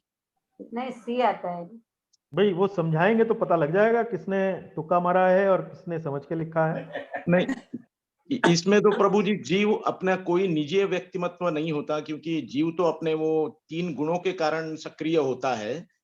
इन जीवों में और भगवान में कोई अंतर नहीं होता, क्योंकि भगवान तो जीवों में समाये जाते हैं। ये जीव भी भगवान के समान भौतिक कलमोश से रहित होते हैं। करेक्ट। जीव तो रहित होता है, लेकिन वो बाद में अपने वो 3 गुणों के कारण या इंद्रियां के कारण, सेंसिस के कारण पूरा उसका कवर की वजह से पूरा इसमें फंस जाता है। करेक्ट। 3 अच्छा, गुणों के कारण। पहले तो ये बताइए कि ये अक्षर का मतलब क्या है? अक्षर, प्रत्येक जीव अक्षर का भगवान। इनफॉलिबल। हाँ, फॉलेबल एंड इनफॉलेबल। 2 प्रकार का जीव रहता है, क्षर और अक्षर। इनफॉलिबल प्रभु जी। तो क्षर और अक्षर में अंतर क्या है? प्रभु जी, क्षर जीव जो होता है वो जो 6 विकार होते हैं, काम, क्रोध, लोभ, मोह, मद, मोह, मत्सर्य, इनसे शुद्ध होता है। और जो अक्षर जीव होता है वो इनसे मुक्त हो जाता है। वो मुक्त हो जाता है, तो ठीक है। तो वो मुक्त हो जाता है तो वो भगवान के साथ उसका एकत्व होता है। मतलब भगवान के साथ वो एकत्व होता है। इसका मतलब क्या है? भगवान के साथ उसका एकत्व होता है। और दोनों ही मानते हैं, दोनों ही जो इसका भौतिक प्रकृति का जो सृजन का प्रयोजन है वो मानते हैं कि इसका क्या प्रयोजन है भौतिक जगत का। वो प्रयोजन ये है कि भगवान को प्राप्त करने का प्रयोजन है, एक दिन भगवान को प्राप्त करना। हाँ, नहीं, एकत्व से क्या मतलब है? वो एक किस मायने में एक है? वो क्वालिटेटिवली एक है, क्वांटिटेटिवली डिफरेंट है प्रभु जी। हाँ बिल्कुल बिल्कुल, अब आप पॉइंट पर आए। क्वालिटेटिवली एक हो गए। क्वालिटेटिवली एक मतलब वो भी भगवान की तरह शुद्ध हो गए। करेक्ट। अगर हम कहेंगे कि उनमें और भगवान में कोई अंतर नहीं है तो ये गलत डायरेक्शन में चला जाएगा। ये तो ये कहना हुआ कि भाई जीव भी भगवान हो गया। करेक्ट, वैसा नहीं है। वैसा नहीं है। तो जीव भगवान नहीं हो सकता है, लेकिन जीव भगवान जितना शुद्ध बन सकता है ना। भगवान जो है वो शुद्ध है एकदम, उन पर गुणों का कोई असर नहीं है। काम, क्रोध, लोभ, मोह, मद, मत्सर्य, सत्व, रजस, तमस, इन गुणों का कोई उन पे ऊपर असर नहीं है। तो जब हम अक्षर हो जाते हैं, मतलब जब हम आध्यात्मिक जगत में पहुंच जाते हैं, हम गिरते नहीं हैं, तो हम भी भगवान की तरह ही शुद्ध हो जाते हैं। शुद्ध हो जाते हैं। करेक्ट है ना। तो ये जीव भी भगवान के समान भौतिक कल्मशों से रहित होते हैं। परंतु प्रभु जी, जीवों का अपना निजी व्यक्तित्व तो होता है। हाँ, निजी व्यक्तित्व होता है, बिल्कुल। तो सभी विकल्प सही कैसे हो जाएगा फिर? नहीं, मैंने तो ये कहा ही नहीं सभी विकल्प सही है। मैं तो कह रहा हूँ सी उत्तर सही है। सी बोला। सी उत्तर सही है। एकत्व का मतलब क्या है? एकत्व का मतलब है भगवान में भी कोई कलमश नहीं है, जीव में भी कोई कलमश नहीं है, इस मामले में एक है। जी प्रभु जी, है ना। अभी जैसे मैं कहूं कि भाई मेरे में और राकेश प्रभु में एक बात कैसे है, भाई राकेश प्रभु भी मेरठ में रह रहे हैं, फिलहाल मैं भी मेरठ में ही हूं, है ना, तो ये एक हो गया। इसी तरह से कॉमन चीज क्या है, वो है मतलब अक्षर में और भगवान में एक बात क्या है, वो है वो भी, उनमें भी कोई कलमश नहीं है और जीव में भी कोई कलमश नहीं है, ये है इसका। समझ गए प्रभु? जी प्रभु जी, चलिए आगे चलते हैं। सही या गलत? यह सोचना डैश है कि भगवान तथा जीव समान स्तर पर हैं या सब प्रकार से एक समान हैं। गलत, सही। यह सोचना डैश है कि भगवान तथा जीव समान स्तर पर हैं या सब प्रकार से एक समान हैं। सही है या गलत है? गलत। कौन कह रहे हैं गलत है? हरीश प्रभु कह रहे हैं बैकग्राउंड में। गलत है ना? हाँ जी, गलत है। गलत है, तो हरीश प्रभु ने उत्तर दिया गलत है। तो आप मानते हैं? हाँ जी, सब लोग मानते हैं? हाँ। राकेश जी आपका क्या मत है? हाँ जी ठीक है प्रभु जी। मतलब ठीक है का क्या मतलब, सही है या गलत है?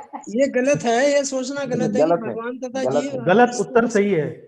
गलत यहाँ पर उत्तर गलत सही उत्तर सही है। जी प्रभु जी। यहाँ पर ये जो गलत है, गलत उत्तर, ये सही उत्तर है। भगवान से बढ़कर यह कोई सोचना गलत है कि हम भगवान के समान स्तर पर नहीं हैं। ऐसे यदि आप अपने चारों ओर आध्यात्मिक जो संस्थाएं हैं, उनमें कुछ संस्थाएं ये मानती हैं कि हम भगवान बन जाते हैं, जब हम मुक्त हो जाते हैं तो हम ही भगवान बन जाते हैं, तो भगवान में और हमारे में कोई अंतर नहीं है, मान ना मान तू भी भगवान, ऐसा बोलते हैं कई लोग। लेकिन जब कोई ऐसा व्यक्ति इस बात को बोले तो आप तुरंत पकड़ लेंगे, आप भगवत गीता के छात्र हैं, आप तुरंत पकड़ लेंगे कि ये भगवत गीता के आधार पर नहीं बोल रहा है, ये कोई अपनी मनगढ़ंत सिद्धांत बता रहा है। तो हम भगवान के समान स्तर पर कैसे हो सकते हैं?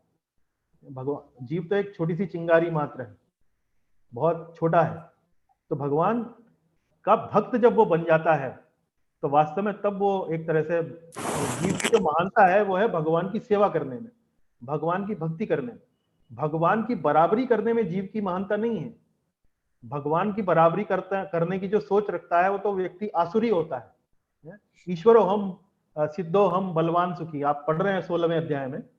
असुरी स्वभाव क्या है? जब वो सोचता है कि मैं ही ईश्वर हूं, मैं ही बलवान हूं, मैं ही सुखी हूं। लेकिन जो भक्त होता है, जो वो तो ये सोचता है कि मैं तो भगवान का सेवक हूं। तो उसी में ही जीव की वास्तव में पूर्णता है, उसी में उसका परफेक्शन है। तो ये सोचना गलत है कि भगवान तथा जीव समान स्तर पर हैं या सब प्रकार से एक समान हैं। ऐसा सोचना नहीं चाहिए, हमें सोचना चाहिए हम भगवान के दास हैं। प्रभु जी, ये सोले के तात्पर्य में जो लिखा हुआ है प्रभु जी, इसका थोड़ा समझाइए। इसमें लिखा है इन्होंने कि एकत्व का अर्थ यह नहीं है कि उनकी अपनी निजी सत्ता नहीं है, बल्कि यह है कि दोनों में भिन्नता नहीं है। हाँ, भिन्नता किस संबंध में? भिन्नता किस संबंध में? वे सृजन के प्रयोजन को मानते हैं, मतलब भिन्नता वैसे नहीं है। हाँ, सृजन का प्रयोजन क्या है? प्रयोजन है भगवान कृष्ण को प्राप्त करना। हाँ, वो कैसे कर सकते हैं? अभी अटके हुए क्यों हैं? अभी क्यों प्राप्त नहीं कर पा रहे हैं? 6 विकारों के कारण। हाँ, तो जब 6 विकार समाप्त हो जाएंगे तो आप वो कलमश निकल जाएंगे, तो पहुंच जाएंगे आप। जी जी जी, मैं तो ये कंफ्यूज हो गया ना, इसमें लिखा था कि भिन्न नहीं है। हाँ, तो कंफ्यूज होइए ना, आप कंफ्यूज होने के लिए तो ये कार्यक्रम बनाया है कि कंफ्यूज होइए, लेकिन कंफ्यूजन को दूर कीजिए। ये जो सही कहा आपने, ये जो कार्यक्रम पूरा बनाया गया है आपको कंफ्यूज करने के लिए बनाया गया है। बहुत अच्छा बनाया है, बहुत अच्छा बनाया है। बहुत बढ़िया, बहुत बढ़िया जी। चलिए, सब कुछ जानने वाला कौन सब कुछ जानता है? 19वां श्लोक। जो वैदिक मंत्रों का उच्चारण कर सकता है, जो भगवान को नमस्कार करता है, जो श्री कृष्ण को संचय रहित होकर पुरुषोत्तम भगवान के रूप में जानता है और उनकी भक्ति करता है, सभी विकल्प सही हैं। मनीष प्रभु? सी है, उत्तर सी है प्रभु। चलिए, आपको पक्का आ गया, आपको पक्का हो गया, आपको कोई हिला नहीं सकता आपको। अच्छा, समझा सकते हैं? तो जो कृष्ण की भक्ति करता है बिना किसी संशय के, वो कृष्ण को जान लेता है और उसके ही शरणागति स्वीकार कर लेता है कि वो ही पुरुषोत्तम भगवान है, ईश्वर परम कृष्णा सच्चिदानंद विग्रह अनादिर आदिर गोविंदा सर्व कारणा कारणाम। ये जो जानता है बस वही है जो श्री कृष्ण की भक्ति करता है, वही मर्यादा पुरुषोत्तम है। बढ़िया प्रभु जी, बहुत अच्छा उत्तर दिया आपने। अच्छा, ये बताइए कि जो व्यक्ति आप ये समझिए मैथमेटिक्स में पीएचडी करता है, हाँ, उसको हम क्यों नहीं कहते कि भाई वो सब कुछ जानता है, उसने तो पीएचडी कर लिया मैथमेटिक्स में? नहीं, वो सोचता है कि मैं ही सब कुछ हूँ, मैंने ये सब प्राप्त कर लिया है, मेरे बलों पे प्राप्त कर लिया है, लेकिन उसको ये नहीं समझ में आता है कि ये सब भगवान का ही दिया हुआ है। इसमें भगवान की ही आशीर्वाद से ही वो इतना बड़ा पीएचडी और ये मैथमेटिशियन बन चुका है। बहुत बढ़िया, बहुत बढ़िया। और उस ज्ञान से आप इस भौतिक जगत को पार नहीं कर सकते हैं। करेक्ट। मैथमेटिक्स में पीएचडी करके आप भौतिक जगत में ही पड़े रहेंगे।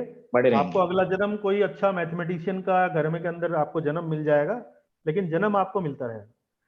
लेकिन जब आप भगवान को समझने लगते हैं, भगवान के शरणागत होकर अपना जीवन बिताते हैं, उससे आप इस भौतिक जगत को निकल सकते हैं, यहाँ से पार कर। इसलिए ये ज्ञान वास्तव में बहुत महत्वपूर्ण है जानना। आगे चलते हैं। अगला प्रश्न है भक्ति का प्रभाव। भगवान की भक्ति करने पर क्या प्रभाव होगा? भौतिक कल्मशों से मुक्ति, अज्ञानता से मुक्ति, पाप कर्मों से मुक्ति, सभी विकल्प सही हैं।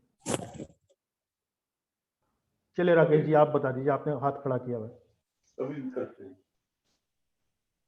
प्रभु जी, सभी विकल्प सही हैं।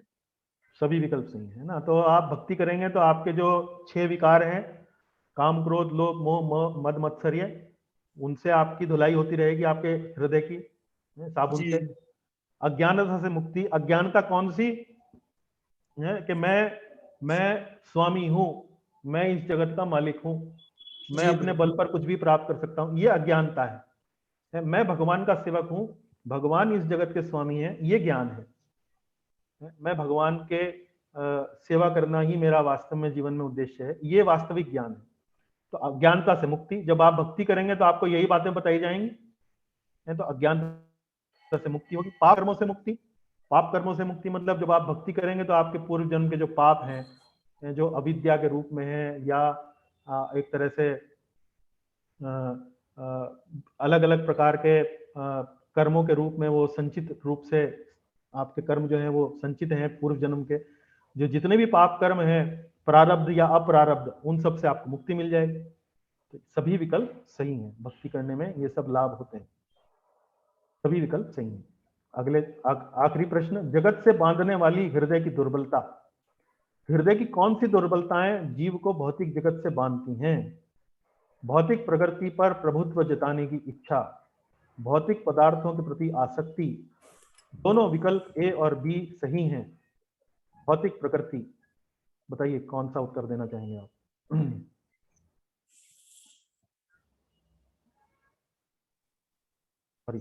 सी प्रभु जी, दोनों सही है। सी दोनों सही है। दोनों सही है, दोनों विकल्प ए और बी सही। भौतिक पदार्थों के प्रति आसक्ति और भौतिक प्रकृति पर प्रभुत्व जताने की इच्छा। तो बिल्कुल ठीक कह रहे हैं आप, दोनों विकल्प सही हैं, ए और बी। मैंने इसमें गलत उत्तर लिख दिया है यहाँ पर। इसका सही उत्तर है दोनों विकल्प ए और बी सही है ना? तो इस पर हम चर्चा अभी पिछले प्रश्नों पर कर चुके हैं कि जो मैं आपको बता रहा था कि जब जीव ये सोचने लगता है कि मैं ही स्वामी हूं, वो उस जगत से बंधना शुरू हो जाता है, क्योंकि आसक्ति शुरू हो जाती है। ये मेरा है, ये भी मेरा है, इससे मुझे प्रसन्नता मिलेगी, इससे मुझे लाभ मिलेगा, ये सब सोचना शुरू कर देता है। लेकिन जब ये सोचने लगता है कि वास्तव में तो यहाँ तो टेम्परेरी स्थान है, जैसे आप होटल के कमरे में जाते हैं तो होटल के कमरे में जो चाय की केतली रखी होती है या टेलीविजन का स्क्रीन लगा होता है, तो आप ये नहीं सोचते कि ये मेरा है। आप जानते हैं कि ये होटल का है, ये तो मुझे 5-7 दिन में छोड़ना है, इसे आसक्ति नहीं होती उससे। होटल के कमरे के अंदर जो चीजें रखी हुई हैं उनसे आपकी आसक्ति नहीं होती है। मान लीजिए उस टीवी के स्क्रीन पर कोई खराबी हो जाए या चोट लग जाए, आपको तकलीफ नहीं होगी, क्योंकि आप जानते हैं कि भाई ये तो 5-7 दिन का खेल है, यहाँ से जाना है मुझे, कोई बात नहीं, टूट गया होटल वाला ठीक करा लेगा, मुझे तो जाना है यहाँ से। इसी तरह से जब हम भौतिक पदार्थों के प्रति आसक्ति नहीं रखते हैं और ये समझने लगते हैं कि ये तो हमारे लिए टेम्परेरी जगह है, भगवान ही वास्तव में इसके मालिक हैं, तो हमारा कल्याण हो जाता है, हम बनते नहीं हैं फिर। चलिए श्लोक स्मरण। श्लोक स्मरण में 15वां श्लोक है 15वें अध्याय का। आप में से जिन भक्तों ने स्मरण करने का प्रयास किया है कृपया हाथ खड़ा करें और एक बार स्मरण करके दिखाएं, याद करके दिखाएं। मैं स्क्रीन जो है वो छुपा लेता हूं। बताइए मनीष प्रभु, आप बोलना चाहेंगे? ट्राई करता हूं प्रभु। ओके। सर्वस्य चाहो हृदयी सन्विष्टो मत्यस्य मृत्युज्ञानमपोहनं च वेदैश्च सर्वैरहमेव वेद्यो वेदांत कृद्देव विदेव चाहम। बहुत अच्छा आपने रिसाइटेशन किया, उच्चारण किया। एक बार फिर बोलिए जरा। सर्वस्य चाहो हृदयी सन्विष्टो मत्यस्य मृत्युज्ञानं पोहनं च वेदैश्च सर्वैरहमेव वेद्यो वेदांत कृद्देव विदेव चाहम। हाँ, तो आपने जो अंतिम जो बोला ना वेदांत कृत, ये देखिए यहाँ आप थोड़ा सा इंप्रूव कर सकते हैं। वेदांत कृत वेद विद एव चाहम। Okay okay okay. देखिए आप नीचे जो जहां प्रभुपाद जी ने जो यहाँ पर अलग अलग शब्दार्थ करे हैं उनको आप पढ़ें। वेदांत कृत वेदों का संकलन करता, वेद विद वेदों का जानने वाला, एव, तो ये जो एक शब्द है वेदांत कृत वेद विद, ये वाला शब्द यहाँ आपका जो उच्चारण था वो थोड़ा सा गड़बड़ा रहा था। तो वेदांत कृत वेद विद एव चाहम। Okay okay. तो इनको जब आप तोड़ तोड़ के पढ़ते हैं और इनका मीनिंग जब आप जानना लगते हैं तो आपका उच्चारण अच्छा हो जाता है, तो आप फिर समझ के आपका उच्चारण होता है। तो ठीक है प्रभु। चाहम हृदय सन्निविष्टो मत्तः स्मृतिर्ज्ञानपोहनं च वेदैश्च सर्वैरहमेव वेद्यो वेदांत कृत वेद विद एव चाहम। ये आप इस तरह से आप पढ़ सकते हैं। Okay okay. चलिए अन्य कोई भक्त करना चाहेंगे? प्रभु। यस जीवन प्रभु, आप बताइए। सर्वस्य चाहं हृदि सन्निविष्टो मत्तस्मृतिज्ञानमपोहनं च वेदैश्च सर्वैः अहमेव वेद्यो वेदान्तकृत् वेद विद्येव चाहम्। बहुत सुंदर, आपने बिल्कुल सही किया, बहुत बढ़िया। और ये श्लोक का जो छंद है वो छंद कौन सा है? अनुष्टुप छंद। अनुष्टुप नहीं, अनुष्टुप नहीं है इसमें। त्रिष्टुप, ये त्रिष्टुप है। त्रिष्टुप में एक पंक्ति में 11 अथवा 12 सिलेबल होते हैं। तो देखिए जो हिंदी में लिखा हुआ है इसको गिनना शुरू कीजिए। गिनने का तरीका ये है कि जो आधे अक्षर हैं, जैसे इसमें आधा सा है, उसे नहीं गिनेंगे, जो पूरे पूरे अक्षर हैं केवल उन्हें गिनेंगे। तो स, व 2, य 3, च 4, ह 5 ये हो गए। 6, 7, 8 और ये 9, इसमें पूरा न है, आधा न और पूरा न मिलके ये बना है 9, 10 और 11। इसके हर फेज में है, इसको यति बोलते हैं, एक फेज को यति बोलते हैं। तो यहाँ पर 11 होंगे। अब आगे पढ़िए। 1, 2, 3, आधा सा छोड़ देंगे, 3, 4, 5, 6, 7, 8, 9, 10, 11। तो 11, 11 ऐसे ही 1, 2, 3, 4, 5, 6, 7, 8, 9, 10, 11। फिर इसमें देखिए 1, 2, 3, 4, 5, 6, 7, 8, 9, 10, 11। ये आधा माह हो गया चाहम। तो माँ के नीचे हलंत है तो ये आधा ये काउंट नहीं होगा। आप देखिए यहाँ 11 11 11 11 इस तरह से इसको त्रिष्टुप बोलते हैं। अनुष्टुप में क्या होता है? अनुष्टुप में होते हैं 8 8 8 8 8। भगवत गीता में, वाल्मीकि रामायण में अधिकतर जितने भी श्लोक लिखे हैं वो अनुष्टुप छंद में लिखे हुए हैं, लेकिन बीच बीच में त्रिष्टुप छंद दोनों में आता है, गीता में भी आता है और वाल्मीकि रामायण में भी आता है।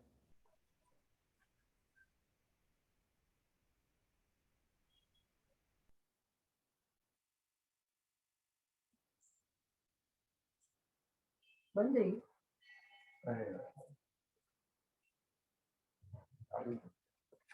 आवाज क्यों नहीं है?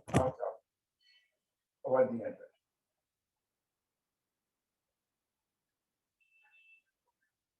प्रभु जी सुनाई नहीं देता है।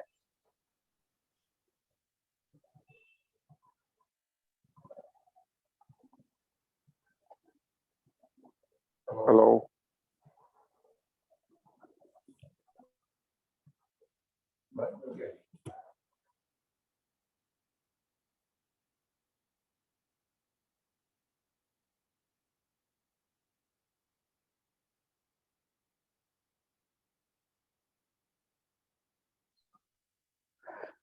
हेलो प्रभु जी, कुछ सुनाई नहीं देता है।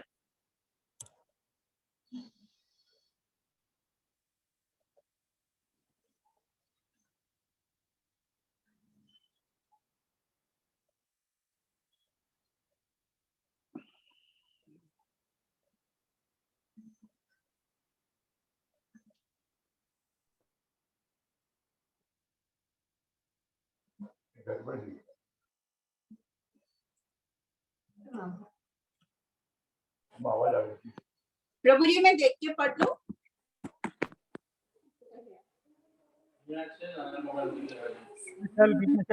हो गया था, अभी आप सुन सकते हैं?